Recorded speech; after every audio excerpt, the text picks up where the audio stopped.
Saudara-saudari yang terkasih, salah satu godaan untuk meraih cita-cita dengan cepat adalah mencari jalan pintas walau bukan jalan terbaik. Orang cenderung mencari cara gampang untuk mewujudkan keinginannya, meski cara tersebut salah.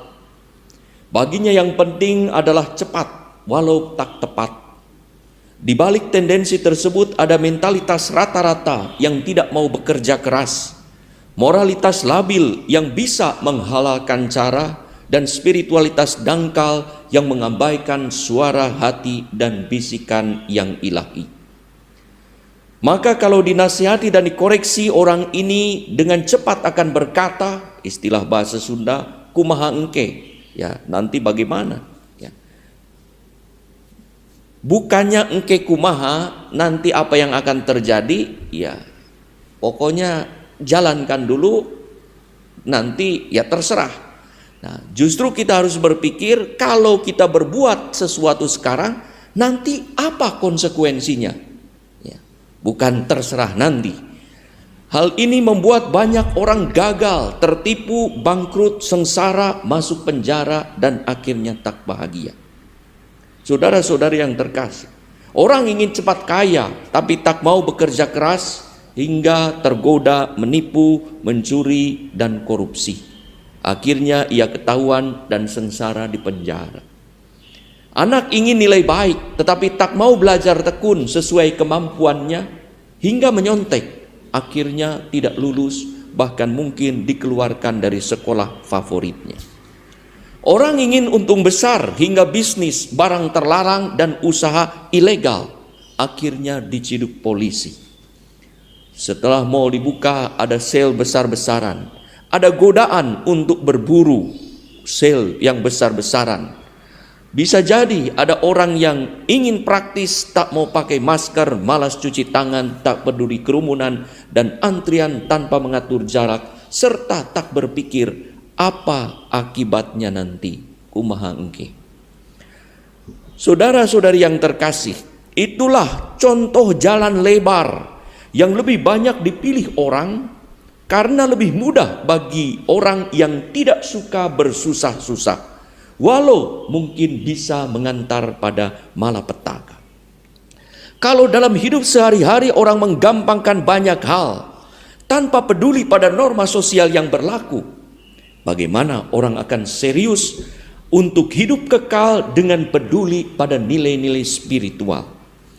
Yesus mengajak kita memilih jalan yang mengantar pada kehidupan yang membutuhkan usaha, keringat, tetesan air mata, mungkin juga titik darah. Jangan tergoda pada jalan lebar, santai, mudah, enak, yang mungkin bisa membawa kepada kebinasaan. Sabda bahagia sebagai nasihat spiritual kehidupan kekal, bagaikan harta surgawi yang kudus atau mutiara berharga, sudah diberikan Yesus kepada kita. Nasihat yang didasarkan pada hidup miskin dalam roh, yaitu disposisi batin yang mau dibentuk dan mengandalkan Allah, menjadi dasar hidup murid Yesus yang menuntut standar moralitas dan spiritualitas sesuai kaidah emas. Segala sesuatu yang kamu kehendaki supaya orang perbuat kepadamu, perbuatlah demikian juga kepada mereka. Jika kita tak mau dicubit, janganlah mencubit. Jika kita mau menghormati, dihormati dan dicintai, hormatilah dan cintailah orang. Saudara-saudari yang terkasih, pernah ada seorang pengusaha bercerita bahwa ketika anaknya lulus, ia tidak langsung bekerja di perusahaannya, tetapi diminta oleh ayahnya untuk bekerja di perusahaan lain, supaya merasakan bagaimana menjadi karyawan, supaya ia bisa menjadi karyawan yang baik.